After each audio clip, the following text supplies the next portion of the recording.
예. 와, 드디어 이제 팔복산행을 오늘 마치네요. 네.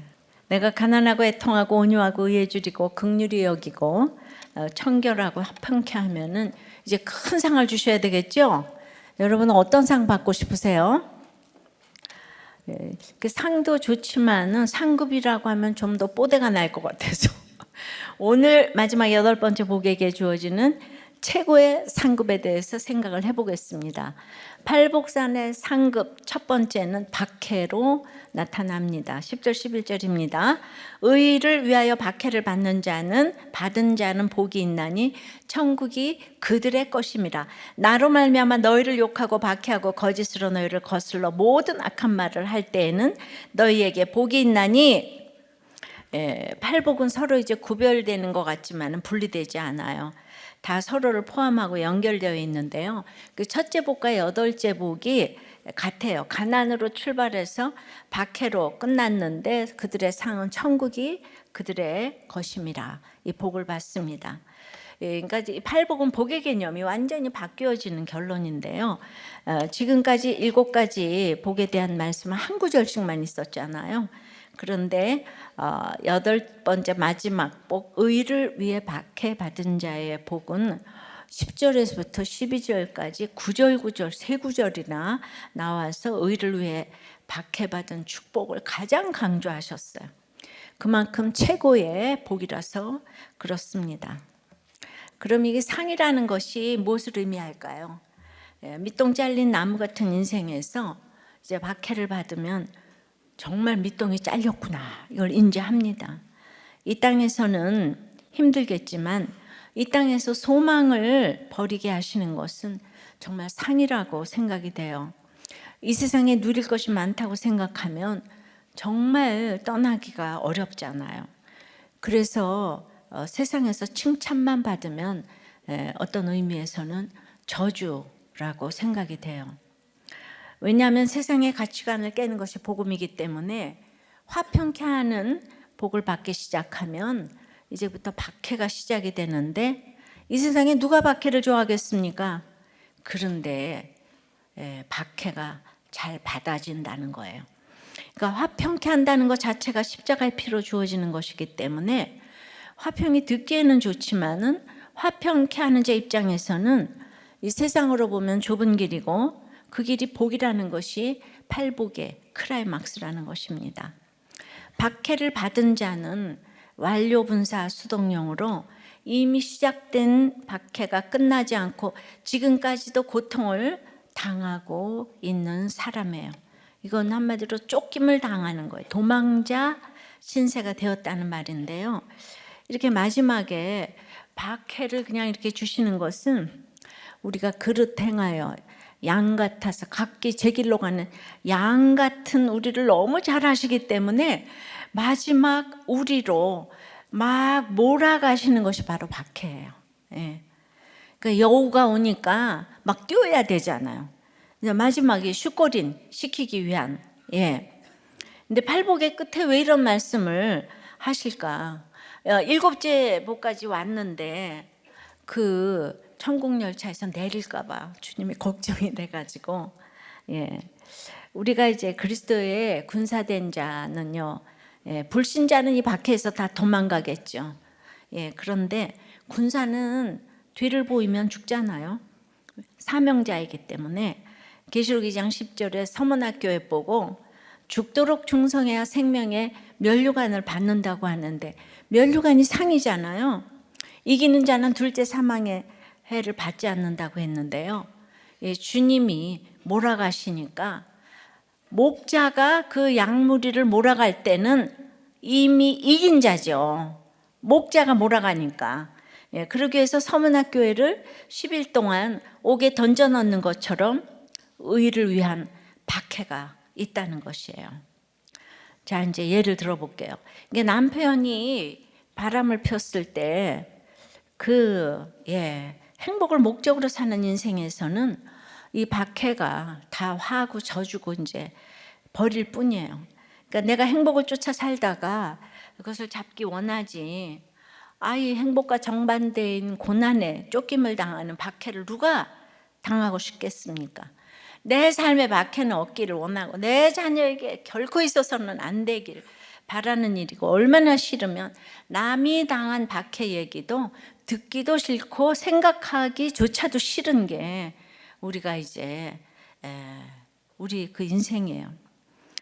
근데 이제 보통은 남편이 바람을 피운다 그러면 그 남편 자체가 상급이라기보다는 이어닥칠 어려움과 후폭풍이 두렵기 때문에, 두려워할 뭔가가 있기 때문에 그 사건에게 쫓기는 도망자가 되어서 이제 시달리는 거죠.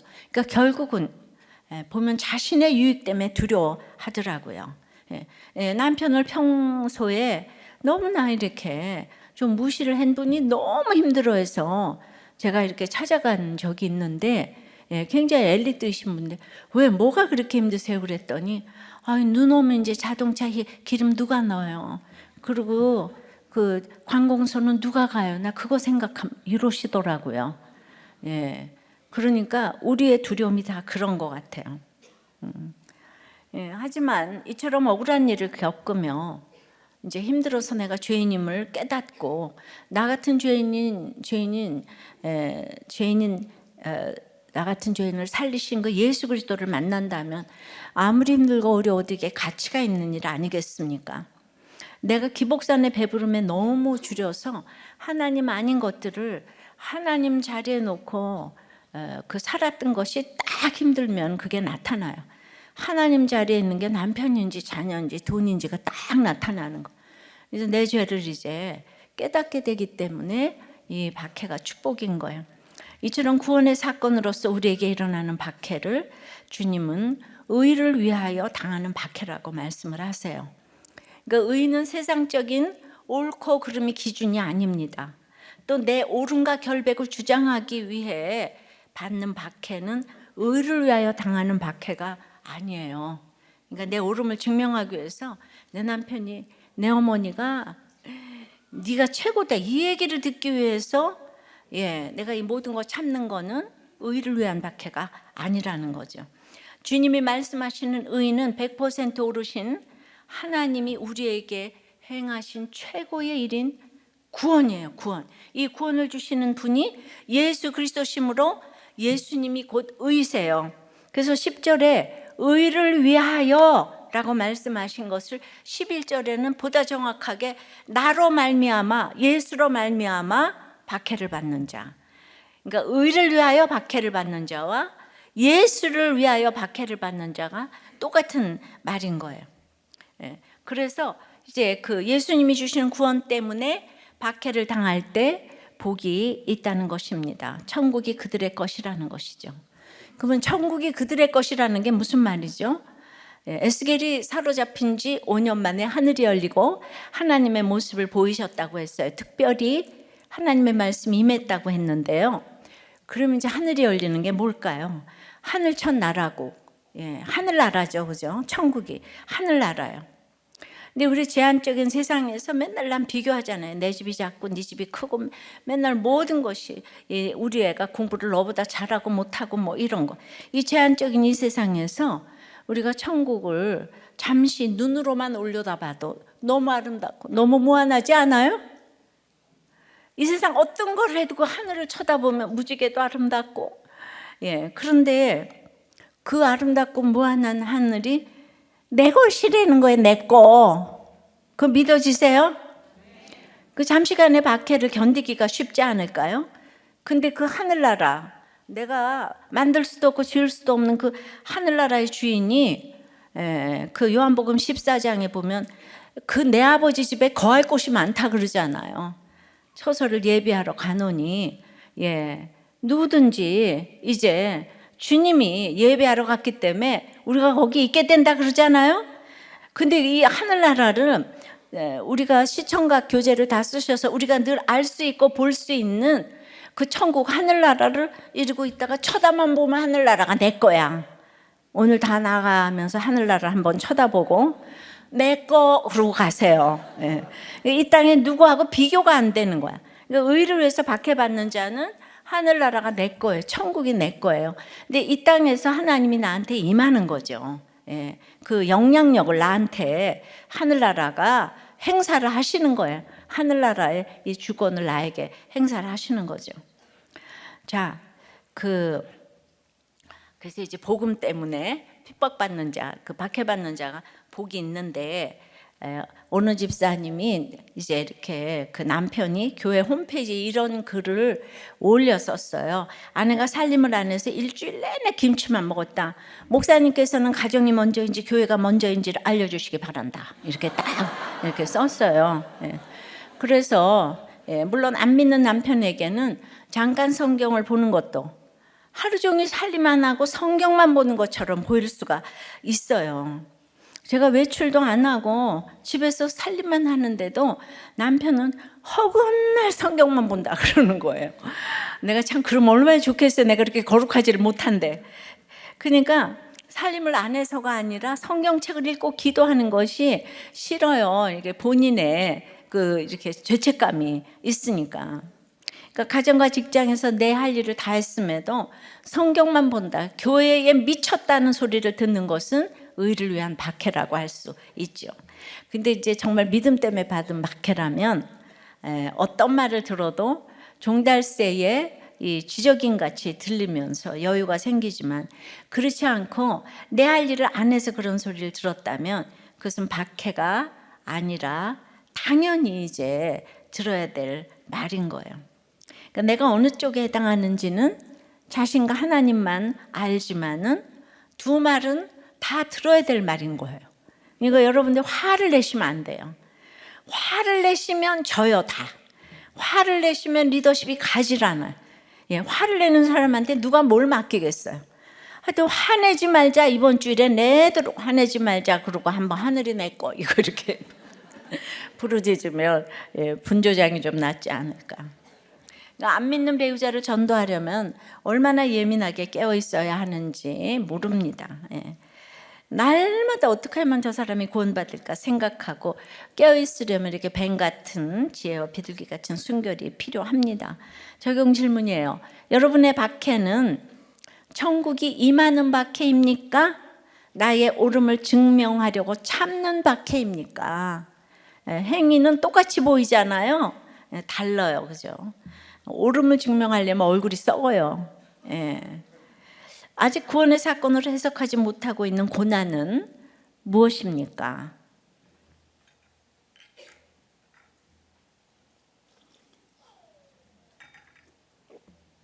자, 팔복선의 상급은 박해로 나타나는데, 두 번째는 그들만이 아니고 내게도 주시는 상급이에요. 11절. 나로 말미암아 너희를 욕하고 박해하고 거짓으로 너희를 거슬러 모든 악한 말을 할 때에는 너희에게 복이 있나니. 자, 3절부터 10절까지 팔복을 다 한 절 한 절 말씀해 주셨는데, 10절까지는 팔복을 받는 사람들을 그들이라고 했어요. 근데 11절 12절을 통해 그들이 곧 너희라고 지금 말씀하는 거예요. 그러니까 제가 사역을 시작할 때부터 말씀 묵상, 가정 중수를 외치고 왔어요. 인생의 목적은 행복이 아니고 거룩이다. 세속사가 아니고 구속사다. 구원이 제일이다. 그래서 이제 십자가를 길러놓고 많은 분들이 같이 이렇게 따라와 주시니까 너무 이제 감사해요. 근데 아직까지 듣기만 하는 데서 멈춰 계신 분들도 있는 것 같아요. 그래서 그분들 생각하면 제가 너무 애통해서 잠이 안 올 지경이에요. 그런데 그 유명한 심아저씨는 요새 목장에 간다네요. 아유, 진짜 우리가 박수를 한번 쳐요, 진짜. 그러니까 이렇게 늘 이렇게 기도를 하면 기도 응답이 또 이렇게 이루어지기도 하는데, 주님이 복 있는 사람을 3인칭으로 말씀을 하시니까 자기들이 그 안에 들어가는지 확신하지 못하는 사람들이 있었던 것 같아요. 그러니까 아니 어떻게 가난한 자가 복이 있어? 아니 애통하는 자가 복이 있어? 온유한 자가 복이 있어? 의에 줄이고 목마른 자가 복이 있어? 긍휼히 여기는 자가 복이 있어? 청결한 자가 복이 있어? 합평케 하는 자가 복이 있어? 의를 위하여 박해를 받는 자가 복이 있다고? 아니 복 있는 사람은 그 반대 아니야. 아유, 나는 그런 사람이 될 수도 없고 될 마음도 없어. 나는 그런 말씀, 난 상관없어. 난 나대로 살 거야. 예, 이러는 거예요. 왜 그럴까요? 그 주님의 말씀은 천국이 그들의 것이요, 그러니까 그들에게만 주신 말씀이고 나와 상관이 없다는 거예요.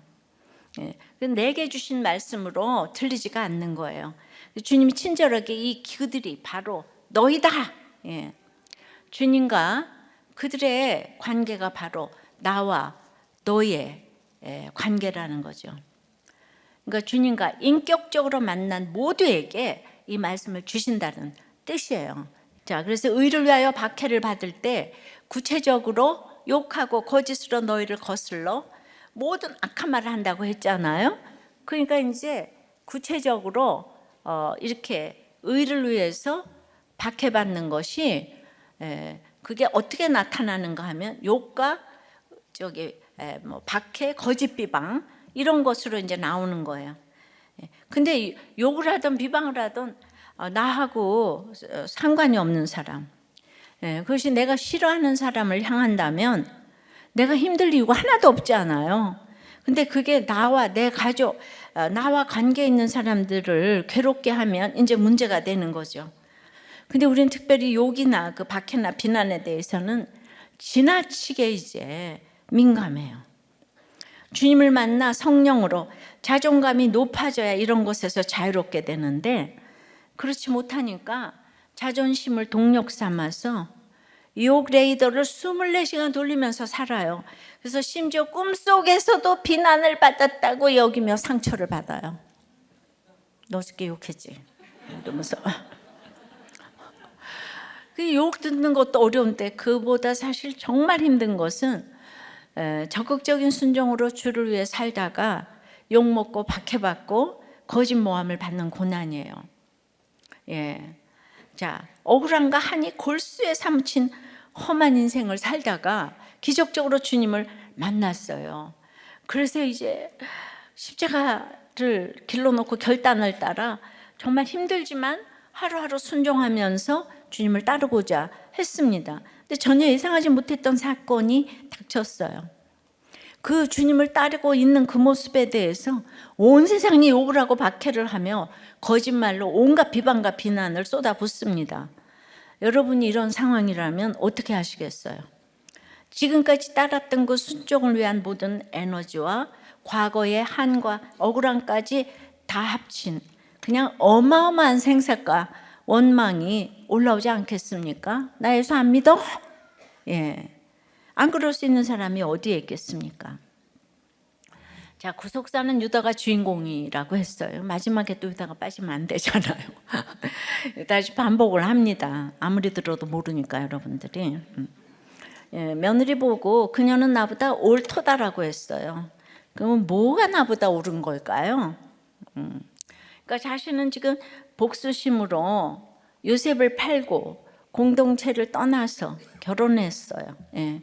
아들 둘을 낳았는데 둘 다 악하다고 했어요. 둘 다 그래서 죽었어요. 그러면 그때 야, 내가 요셉을 팔아서 이런 일이 왔구나. 예, 내 삶의 결론이야. 그래야 되는데 그게 안 되더라고요. 예. 그러니까 나오미도 3차 흉년이 올 때까지 말씀이 안 들렸잖아요. 유다도 안 들리는 거예요. 예. 그러니까 계속 말씀이 안 들리는 사람이 공동체를 떠나서 혼자서 지금 놀잖아요. 예. 그러니까 계속 죄를 짓는 거예요. 예. 그렇게 죄를 짓고 있어요 지금. 예. 근데 그 당시 계대 혼인법은 남편이 죽은 자부를 계속 다른 아들에게 주어 반드시 후손을 봐야 하는 거예요. 근데 셋째 아들까지 주면 죽을 것 같아서 이제 자부를 친정으로 보내는 거예요. 그러니까 하늘나라가 주인이 아니니까 자기 왕국을 지금 계속 쌓다 보니까 악하고 음란하게 자기 왕국을 쌓아가니까 옆에 사람들이 다 힘든 거예요. 내가 이겨야 되니까, 자기 왕국을 쌓아야 되니까. 그러니까 이제 회개를 안 하니까 할 일이 죄를 감춰야 되잖아요. 그러니까 지금 아들 둘이 다 죽었는데도 셋째 아들 하나님 뜻하고 상관이 없어요. 자기 마음대로 적용해. 그러니까 이제 일에 미쳤어요. 그리고 이제 창기와 놀았는데 며느리인 줄 모르고 창기와 놀았어요. 이거 정말 지금 막장 드라마 아니에요? 근데 그 며느리가 이 집안의 영적 후손을 위해, 즉 구원을 위해 그 수치스러운 일을 행했다고 한 거예요. 그러니까 그 며느리는 예수 씨를 위한 적용을 했는데, 그런데 그냥 그 며느리 보고 임신했다고 불태워 죽이라, 불에 사르라, 죽이려고 했어요. 그러니까 유다가 얼마나 죄인인지 아시겠죠? 그러니까 며느리에게는 박해 이런 박해가 어디 있겠어요. 지금 예수 때문에 계속 하기 싫은 다른 아들에게도 계속 들어와서 영적 후손을 낳으려고 하는데 시아버지는 계속 막고 있는 거예요. 그러니까 유다는 지금 뭐예요? 요셉을 시기하고 팔았잖아요. 근데 보세요. 그 아무에게도 그걸 말하지 않고 있잖아요, 유다는. 근데 며느리는 죽을 각오로 자기와 동침을 했고, 구원을 위한 십자가와 지혜와 타이밍을 알았기 때문에 이때 이걸 오픈한 거잖아요. 지금까지 인류가 알도록 오픈을 한 거예요. 창세기 38장 26절에. 오픈은 우리도 교회가 하는 게 아니고 성경에서 했어요. 이게 구원을 위한 오픈이었지만은 드디어 이 그녀가 옳도다, 거기까지가 이제 유다의 악한 시절이고, 그때 이제 유다에게 며느리 그 오픈이 들렸어요. 그거는 죄가 보였다는 거예요. 유다가 죄가 안 보이니까 계속 공동체 나오는 걸 욕하고, 난 돈만 벌면 돼. 그러니까 돈 버니까 또 여자랑 놀아. 거기 또 그냥 며느리를 임신까지 시켜. 아주 정말 죄의 아이콘이에요. 여러분, 이런 사람 예수님의 조상이 됐어요. 그러니까 지금 며느리 그 사건 있기 전까지는 죄의 아이콘이에요, 유다가. 그 누가 무슨 말을 해도 안 들어요. 악하고 또 악했더라. 지금 여기 목장에 안 나오려는 분들 뭔가 다 있어요. 유다 같은 죄를 다 지금 하나씩 깔고 있어요. 그래서 계속 오면 그 오픈해야 돼서 못 간다고 이래요, 다. 그래도 어떻게 해요? 우리는 천국이 우리의 목적지니까. 그러니까 이게 며느리가 옳다는 거예요. 의롭다는 거예요. 그러면 유다는 그 다음부터 무슨 박해를 받았을까요? 자기는 죄만 지었는데. 유다는 다말이 낳은 며느리가 낳은 베레스가 예수님의 계보에 올라갔습니다. 근데 곧장 며느리 옳다 그런 다음에 며느리와 가까이 하지 않았다고, 동침하지 않았다는 얘기가 딱 나와요. 그러므로 그 다음부터 음행을 다 끊었어요. 완전히 그때부터 바뀌었어요. 주님을 만나면 이렇게 바뀌어요, 인생이. 그렇지만 이 일은 만천하에 드러났어요. 며느리와 동침한 시아버지라고 입 있는 자는 다 비방을 했을 것이고, 아들 베레스가 유다를 보고 아빠라고 해야 하는지 할아버지라고 해야 하는지가 굉장히 힘들고, 베레스도 심한 조롱을 당하며 컸으리라고 생각이 되는 거예요. 모든 악한 말을 다 들었을 거예요. 그러니까 욕과 비방과, 유다도 다말도 별 악한 말을 묵묵히 다 드러냈기 때문에 둘 다 마태복음 예수님의 계보에 시아버지 며느리가 찬란하게 다 올라간 줄 믿습니다. 주운 글씨 달고 사는 게 진짜 축복이에요. 그런데 보세요, 유다가 얼마나 다말을 못 쫓아오냐 하면은, 그렇게 다말을 보고 회개를 했어도 유다는요, 그 후로 22년 동안 요셉 얘기를 아버지에게 못 하더라고요. 이렇게 회개해도 못하는 게 있더라고요. 그러나 유다는 그 못하는 한 가지 때문에 22년 동안 날마다 오늘도 회개하고 내일도 회개하고 아침에도 회개하고 그러면서 낮아져 갔습니다. 그러니까 예수님의 조상이 된 이유가 유다가 훌륭해서가 아닌 것 아시겠죠? 유다가 훌륭해서 예수님의 계보에 올라간 게 아니에요. 다말이 적용한 나보다 옳도다 의롭다의 의는 righteousness. 오늘 여기 10절부터 나오는 이 의와 같은 단어예요. 그러니까 예수 씨 때문에 십자가진 같은 조롱과 욕을 받아낸 거예요. 화평케 하는 자는 욕을 받아낼 수가 있어요. 때가 참 22년 만에 모두에게 천국의 창대함을 보여줄 수 있는 화해를 하게 된 것이죠. 바로 이거예요. 그래서 화평케 하는 자는 의를 위하여 박해를 받는 것이고 천국이 너희 것이고 그들의 것이고.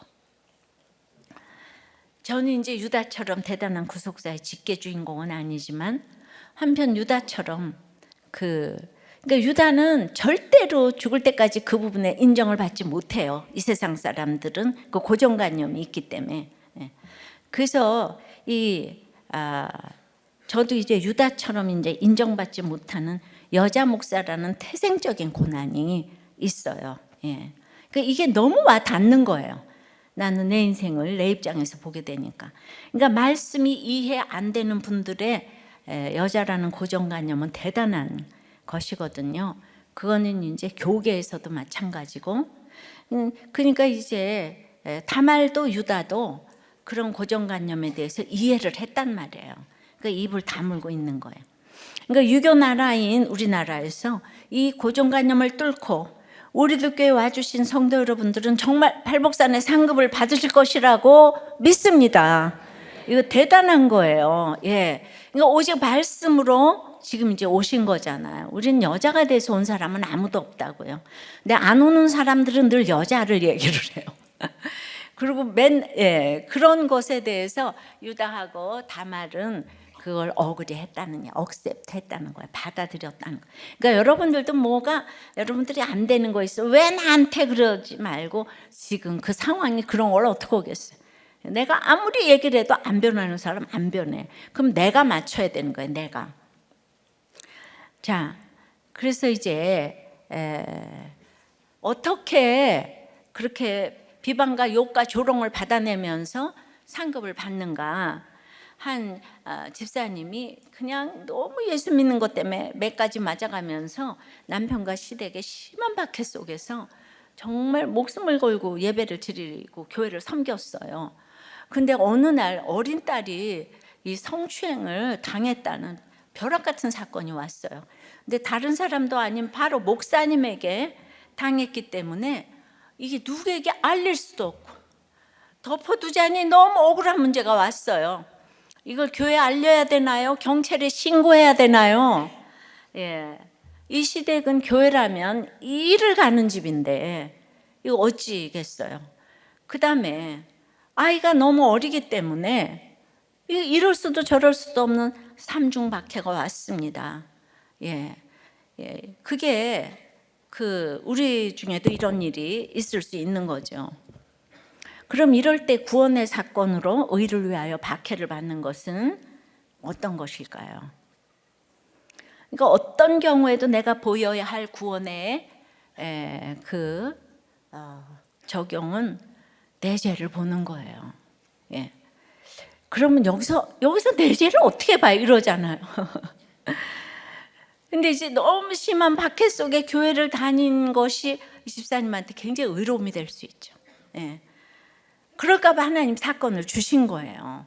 이 세상에 100% 다 죄인이니까. 그러니까 항상 사건 속에서 객관적으로 내 자신을 보고 그리고 세상을 보는 견해를 올바른 그 견해를 가져야 해요. 세상을 보는 이 올바른 견해. 하여튼 어떤 경우에도 누구를 탓하면 안 되는 거예요. 탓하면 껐떡하면 교회 탓, 남편 탓, 아내 탓, 시어머니 탓, 아이 탓 누굴 탓하는 거는 그 의를 위해서 박해받는 게 아니에요. 왜냐하면 믿음의 분량이 천차만별인 거예요. 그러니까 이 아이가 굉장히 크고 이 모든 것을 감당할 수 있으면 또 이렇게 저렇게 할 수 있어요. 그러니까 이 부모가 영적으로 깨어서 자녀를 지키고 가르쳐야 해요. 근데 내가 그런데 세상은 갈수록 악하고 음란해요. 그렇다고 교회를 안 가야 합니까? 보통 사람 내가 교회 절대로 안 가 이러잖아요. 예. 또 그 교회를 또 가자니 그것도 그렇잖아요. 우리 늘 이렇게 선택을 해야 돼. 그러니까 최선은 아니래도 차선의 선택을 해야 되는데, 여러분 교회라고 해서 누가 지켜주는 게 아니에요. 예. 교회도 가면은 믿음의 분량이 다 천차만별이라고요.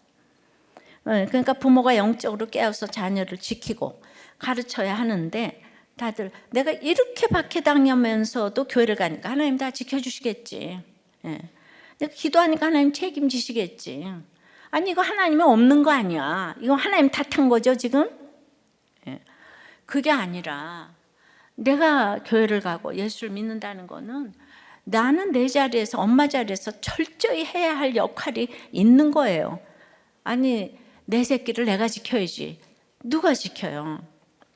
근데 이제 박해받던 그냥 그 맹목적인 열심으로 신앙생활을 지금 하고 있었는데, 이제는 하나님의 말씀대로 지혜롭게 인도함을 받는 신앙생활로 바꾸라는 그 사인이 온 거죠. 그래도 그 어머니가 섣불리 이런 말을 다 내지 않고 저에게 메일을 보내신 것이 참 그 구원의 결정이었다고 생각하는 게요. 당장 쫓아가서 따지고 슬프고 악쓰고 그러고 싶죠. 그러나 이 사건에서 하나님의 뜻을 깨닫고 기뻐하는 모습을 보일 때 이야말로 예수님 때문에 박해받는 것이 되는 것이죠. 물론 나이가 들고 여러 가지 상황으로 알리고 신고하고는 완전히 다른 문제예요. 신고도 하고 알리기도 해야 돼요. 근데 이 아이는 너무 어려서 그러기가 어려운데 그걸 신고 안 하자 내가 죽을 것 같지 않아요? 예. 그러니까 결국은 비둘기같이 순결하고 뱀처럼 지혜로워야 하는데 그래서 이렇게 말씀 묵상과 나눔이 중요합니다. 항상 묻고 나눔을 해야 되는데 물을 사람이 없으니까 혼자만 열심히 교회를 다니다가 이렇게 변을 당할 수가 있는 거예요. 이렇게 해석을 잘하면 이때 주님을 만나게 되면 일생의 복이 될 수 있죠. 그러니까 왜 이렇게 늘 힘든가 하면은 결국 늘 탓하는 거는 내 믿음이 기복산에 있기 때문이에요. 기복이 있으니까 맨날 이로 안 되고 저로. 예수님이 십자가에 못 박혀 돌아가셨는데, 그러니까 내가 기복산에 있다는 증거가 맨날 누구 탓하는 거예요. 탓하면 지옥을 사는 거예요. 천국의 반대, 지옥을 사니까 그냥 의를 위해서 박해를 안 받으면 지옥이 저희 것이며 이렇게 되는 거죠. 그래서 결국 그 가정이 빛과 소금의 역할을 하게 되셨어요. 지금 듣는 욕과 당하는 박해와 받는 악한 비방에 속지 마시고요. 천국의 복을 붙잡으시고 끝까지 이렇게 팔복산행 등정을 마치시기를 바랍니다. 적용이에요. 욕과 박해와 거짓된 악한 말로 비방을 받으며 내가 복 있는 사람이라는 사실이 믿어집니까? 내가 받은 박해가 전도의 열매로 이어지고 있습니까? 팔복산 산행길에서 어느 구간을 지나고 있습니까? 오르막길이에요? 내리막길이에요? 근데 지금 그래요. 지난주일도 목사님 말씀 하나도 몰라 이랬다는 거예요. 남편님께서. 그러니까 지금 이 얘기를 듣고 미쳤고 그럼 경찰에 알려야지. 그 사람 콩밥을 먹게 해야지. 이제 이런 생각밖에 못하는 거죠. 그런데 이게 그래서 의를 위해서 박해를 받는 자가 왜 천국이 저희 것임인지를 오늘 이렇게 마지막에 정말 귀를 기울여서 이해가 안 되면 몇 번씩 좀 들으시면서 이해를 하셨으면 좋겠습니다. 자, 이제 팔복산의 상급 세 번째는 우리는 박해로 나타나고 그 다음에는 이제 그들의 말씀이 아니고 나에게 주신 이 말씀으로 이렇게 받아야 되는 거예요. 구원의 해석을 하면요, 그게 천국이기 때문에 막 억지로 그러지 않아요. 천국이 임하니까 한계가 없잖아요. 아름답잖아요. 이게 해석을 하면 해결이 된다니까요. 예, 제가 지금 해결책을 제시했는데 그럴듯하군. 그렇죠? 그죠? 그럴듯하죠? 아니에요? 예, 남자들은 고개를 아무도 끄덕거리지 않아. 그 경찰이 가야 돼. 예, 이거 빨리 목사를 그거 혼내줘야 돼. 이렇게 혼내는 건 하나님이 하시는 일이고 우리는 우리 적용을 해야 되는 거잖아요. 그죠? 우리는 우리를 지켜야 되는 거 지켜야 돼. 자, 팔복산의 상급 세 번째는 지금 기뻐하고 이렇게 즐거워해야 돼요. 12절에 기뻐하고 즐거워하라. 의를 위해서 박해를 받고 있는데 기뻐하고 즐거워하라. 예, 이게 어떻게 기뻐하고 즐거워할 수가 있어요? 이런 사건에서. 근데 천국이 임하면 기뻐하고 즐거워하라. 하늘에서 너희 상이 크기 때문이래요. 너희 전에 있던 선지자들도 이같이 박해하였느니라. 그게 박해받는 인생이 예수 믿는 인생이잖아요. 주님의 팔복설교의 결론은 기뻐하고 즐거워하라. 예, 이 명령이에요. 그러니까 육체적으로 고문하고 악한 말을 나에게 하는 건 참겠지만은 이게 나를 그렇게 악의적으로 박해할 때 적극적으로 기뻐하는 것은 100번 어렵죠, 그죠? 예, 우리는 참기는 하지만 내가 용서까지는 못해 이러죠, 그죠? 용서는 하지만 내가 기뻐하지는 못해 이러잖아요. 의를 위해서 박해받는 게 세 구절이나 나왔다 그랬잖아요. 변함없이 힘든 상황에서 말씀을 힘입어 기뻐하고 이렇게 즐거워할 수 있는 이 구체적인 이유는 무엇일까요? 지금 하늘에서 우리가 받을 상이 지금 크기 때문이죠. 크기 때문. 이 땅에서 제한적인 이 땅에서 받는 상하고 이 광활한 하늘나라에서 받는 상 비교가 안 된다는 거예요. 우리가 날마다 한 번씩 하늘을 쳐다보면서 내가 받을 상이 저기 있구나. 이거 생각해 보시면 마음이 좀 넓어지지 않을까요? 자, 베드로전서 하늘의 큰 상은 1장 6절에서 9절. 그러므로 너희가 이제 여러 가지 시험으로 말미암아 잠깐 근심하게 되지 않을 수 없으나 오히려 크게 기뻐하는도다. 너희 믿음과 확실함은 불로 연단하여도 없어질 금보다도 더기하여 예수 그리스도께서 나타나실 때에 칭찬과 영광과 존귀를 얻게 할 것이니라. 예수를 너희가 보지 못하였으나 사랑하는도다. 이제도 보지 못하나 믿고 말할 수 없는 영광스러운 즐거움으로 기뻐하니 믿음의 결국 곧 영혼의 구원을 받음이라. 예, 그러니까 결론부터 말하면 가장 기뻐할 수 있는 비결은 내가 구원받았기 때문이래잖아요. 예, 베드로 사도는 이 팔복 설교를 들었죠. 결론을 떠올리면서 이 구절을 쓴 것 같습니다. 힘든 이 세상 사는 동안 기뻐하고 즐거워할 수 있는 천국의 상이 믿음의 결국인 영혼의 구원을 받기 때문이래요. 그래서 늘 큐티의 적용은 큐티의 꽃은 적용이고 결론이 영혼구원이라 그랬잖아요. 너무 큰 상급이기 때문이에요. 지금은 손에 잡히지 않는 것 같고 아직 멀리 있는 것 같아 답답할 때도 있어요. 하지만 구원과 천국은 또 누가 주시는 거예요? 하나님이 주시는 선물이잖아요. 그러니까 구원과 천국도 결국 하나님 안에 있어요.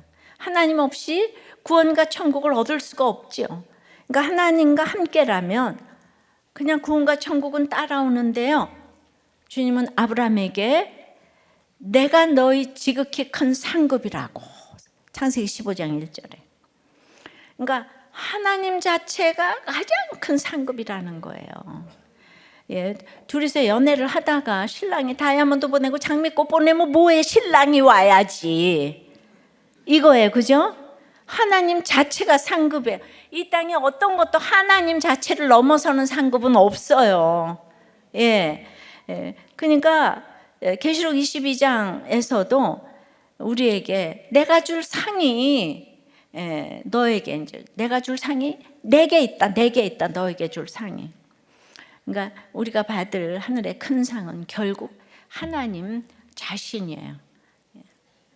그러니까 하나님 우리가 욕을 먹을 때나 박해를 당할 때나 온갖 악한 말로 비방을 당할 때도 우리를 떠나지 않고 우리와 함께 그 모든 고난을 같이 통과하시는 줄 믿습니다.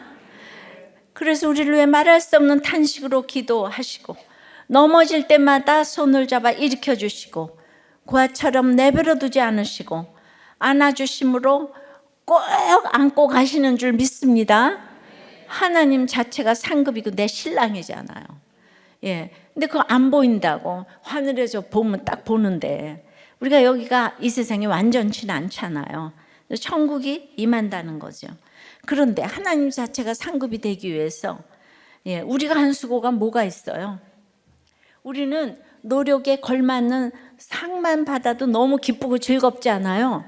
근데 살아갈수록 그게 안 된다는 것을 우리가 경험하지 않습니까? 갑자기 대기업에다 하다가 공고사직을 당하고 내가 그렇게 노력했는데 뭐 이러잖아요, 그죠? 그러니까 전적으로 이 하나님 자체가 상급이 된다는 것은 정말 수동적이에요. 내 힘이 아닌 오직 주의 은혜로 내가 지금 믿음 위에 서 있는 성도가 되어 있는 거예요. 오직 주의 은혜로 내가 합격자가 아니고 승자가 아니라 택자라 이 말입니다. 자꾸 주님의 전적인 은혜로 성령이 거하시는 거예요. 팔복은 주님과 함께 한다는 것 자체입니다. 요한복음 15장 7절에 너희가 내 안에 거하고 내 말이 너희 안에 거하면 무엇이든지 원하는 대로 구하라. 그리하면 이루리라. 주님과 동행한다는 것은 추상적인 게 아니에요. 첫째가 우리가 주님 안에 그리스도의 몸인 교회 공동체 안에 거하는 거예요. 공동체에 꼭 붙어 있는 게 주 안에 거하는 거예요. 둘째는 주의 말씀이 우리 안에 거하는 거예요. 말씀 묵상하는 거예요. 그러니까 말씀과 공동체가 바로 주와 함께 하는 길인 줄 믿습니다. 이것이 팔복이요. 우리가 천국에서 가장 받을 큰 상이며 이 땅에서도 지금 누릴 수 있는 기쁨과 즐거움인 줄 믿습니다. 적용 질문이에요. 박해받으면서 여러분들은 기뻐하고 즐거워합니까? 하나님 자체가 상급입니까? 하나님이 주신다면 이 환경이 상급입니까? 그래 환경이 상급이니까 사건만 생겨. 하나님 없어. 하나님이 어디 있어? 난 떠날 거야. 교회도 떠날 거야. 밤낮 이게 주제가잖아요, 그죠? 근데 이제 아까 그 집사님은 그런 이제 공동체가 없었잖아요. 물을 때도 없었잖아요. 근데 이제 우리들 교회 집사님의 어떻게 해석을 하고 해결했는지 이 적용을 한번 들어보세요. 이렇게 대표 기도를 위해서 단톡방에 이제 기도 부탁을 했어요. 딸이 중학교 때 학교에서 학폭으로 괴롭힘을 당하는데 그 정도가 심각한지 모르고 그 가해 학생이 엄마를 전도를 해가지고 이제 목장에 딱 갖다 앉혔어요. 그러니까 엄마로서 자녀의 아픔을 헤아리기보다도 그냥 그 엄마를 전도했다는 이것 때문에 그래서 학폭 신고를 만료했다는 거예요. 근데 그 일로 여기 이 자녀는 이제 너무 용서가 안 되는 거예요. 엄마가 나에게서 교회를 빼앗아갔다며 예배와 공동체에서 멀어져 갔어요. 그래서 중고등학교 시절을 잃어버렸어요. 그런데 이제 매수를 거쳐서 이제 대학을 갔는데 청년부 목장을 이제 권면하는 제게 온 교인이 다 보는 곳에 엄마 죄를 오픈하는 글을 올리라고 하면서 그때까지 목장은 입도 떼지 말라고.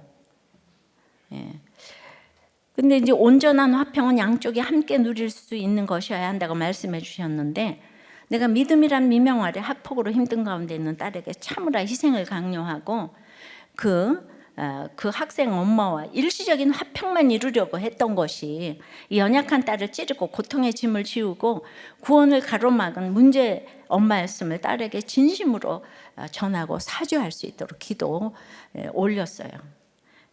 그래서 딸이 목장 가지 않고 내 죄를 오픈하라고 기회를 주는 것이 하나님의 용서하심이고 하나님이 나에게 베푼 구원의 날임을 깨닫고 사람 안에 심령을 지으신 하나님께서 딸의 심령 안에 예수 씨가 싹을 틔워주실 때까지 애통함으로 잘 기다리는 적용을 할 수 있도록 이걸 이제 초원 카톡방에 이제 기도 제목을 올렸어요.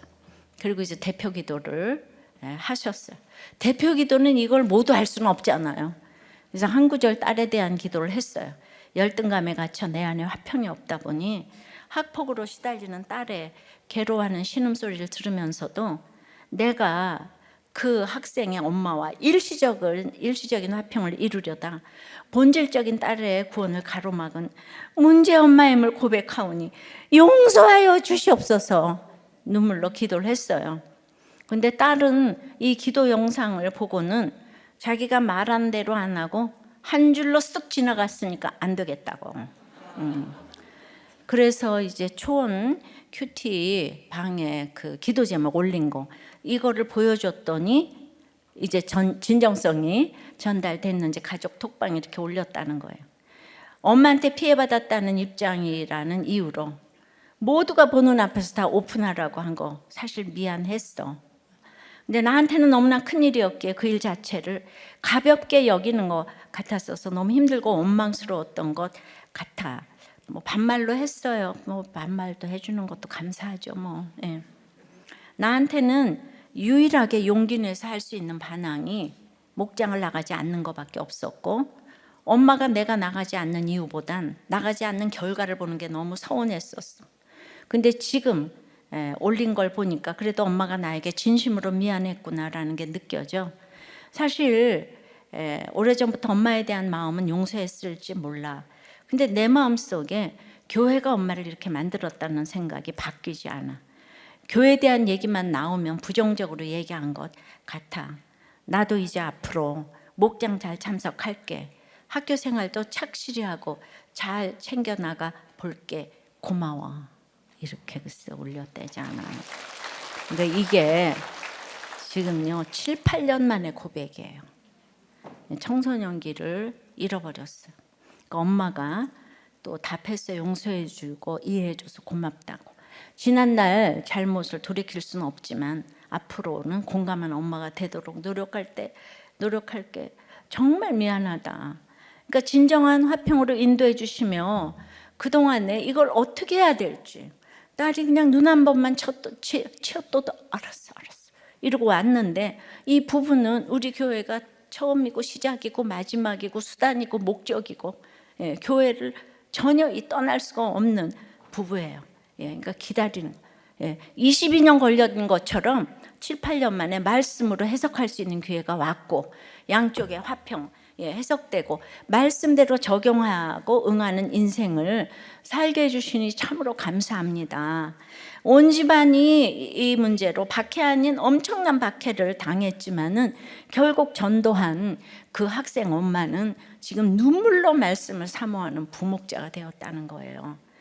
딸도 다시 교회 나오게 되었고 부부는 그냥 날마다 이 문제로 회개하고 기도하면서 바로 시간이 좀 갔지만 결국은 하나님께서 의를 위한 박해를 가장 상급을 크게 주신다는 게 이해가 되시죠? 이게 바로 박해받은 팔복산의 상급이라는 생각이 듭니다. 그러니까 이렇게 해석을 잘하면 해결이 잘 되는데 우리는 딸이 조그만 문제가 이러면 교회 나가. 예수 믿지 마. 이 교회 이상하네. 이러잖아요. 좀 학교로 옮겨. 그러니까 이제 그 할 수 있는 걸로 우리가 해석을 잘하는 게 얼마나 천국을 누리는 것인지를 여러분들이 오늘 모델을 보셨습니다. 네, 말씀을 맺어요. 팔복산의 상급은 박해로 나타나는 거예요. 박해는 진정한 상급을 받을 수 있는 가면인 거예요. 가면. 그리고 이제 어떤 말씀도 그들만의 천국이 아니고 내게도 주시는 상급이라는 거예요. 그런데 지금 기뻐하고 즐거워해야 돼요. 딸 때문에 지금 기뻐하지 않는 게 아니라 지금 계속 말씀을 들으니까 이게 내 잘못이구나 계속 회개하고 갈 때 하나님 자체가 상급이 된다는 거죠. 오직 주의 은혜로 지금 여기 서 있는 거예요. 찬송하고 기도합니다. 우리 말씀을 기억하시며 함께 찬양합시다. 오직 주의 은혜로 지금 여기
큰 상급이 박해라는 가면을 쓰고 나타나는 걸 잘 해석하고 볼 수 있게 해달라고 기도하십시다. 예. 비방과 욕을 먹는 것이 전도의 열매로 이어지게 해달라고, 박해를 참기보다는 기뻐하고 즐거워하게 해달라고. 이게 전도의 열매가 되지 않습니까? 예, 나라를 위해, 인구 절벽을 위해 태아 생명 보호법이 제정되도록 기도해 주시고, 학폭에 연루된 모든 가족들이, 피해자 가해자 모두 예수 믿고 해석이 되어서 서로 당신이 옳다며 해결이 되기를. 우리나라에 이 문제가 심각한데 그래서 예수가 들어가야 돼요. 이 문제를 위해서 우리가 다 같이 십자가를 길러 놓기를 다 같이 주님 부르고 기도합니다. 팔복선 산행이 끝났습니다. 내 인생 여정 끝나면 어떤 성적을 받을지 심히 두렵습니다. 바울이 내가 남에게 전파한 후에 나는 버림받을까 두려워한다는 그 말씀이 늘 저에게 임합니다. 하나님 자체가 상급이라고 하는데, 주님 하나님 자체가 상급이면 언제나 기쁘고 즐거워야 하는데, 이제 환경이 주는 그 복을 상급이라고 생각할 때도 있기 때문에 주님 이렇게 눈만 뜨면 이제 두렵지만은, 그런 저를 이렇게 연약하고 부족한 저를 주님께서 업어주시고 안아주시고 같이 이렇게 데려가 주시는 그 주님의 은혜 때문에, 오직 주의 은혜로 지금 내가 여기 서 있습니다. 저를 보면 예수를 믿지 못할 사람이 아무도 없고, 유다를 봐도 내가 주님을 만나는 거 정말 네가 나보다 옳도다 할 때에 이 최고 예수님의 정말 직계조상이 된 것처럼, 우리 행위의 옳고 그름이 아니라 오직 예수를 믿는, 오직 주의 은혜로 예수를 믿는 그 믿음으로 팔복산에 이 상급을 받는 우리 모두가 될 수 있도록 주님 역사하여 주시옵소서. 이 시간 정말 전국적으로 세계적으로 학폭에 아버지 하나님 그 힘든 것을 걸어가고 있는 이 피해자 가해자 모두에게 복음이 필요합니다.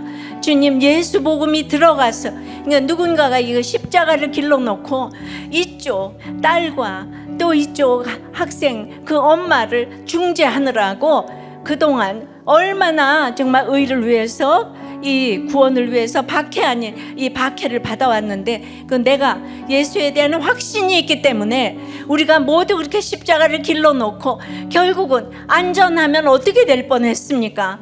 이 엄마가 이렇게 눈물로 사모하게 되었는데, 주님, 내가 주님을 전한 것은 결코 헛된 것이 하나도 없는 줄 믿습니다. 주여, 우리나라를 불쌍히 여겨 주시옵시고, 우리나라 이제 세기말에 우리나라를 쓰셔야 되겠사오매, 아버지 하나님, 참으로 선교사가 왔던 그때를 잊어버리지 아니하고 박해가 더 심해지기 전에 복음이 왕노릇하는 우리나라가 될 수 있도록 역사하여 주시옵소서. 예수 그리스도 이름으로 기도드리옵나이다. 아멘.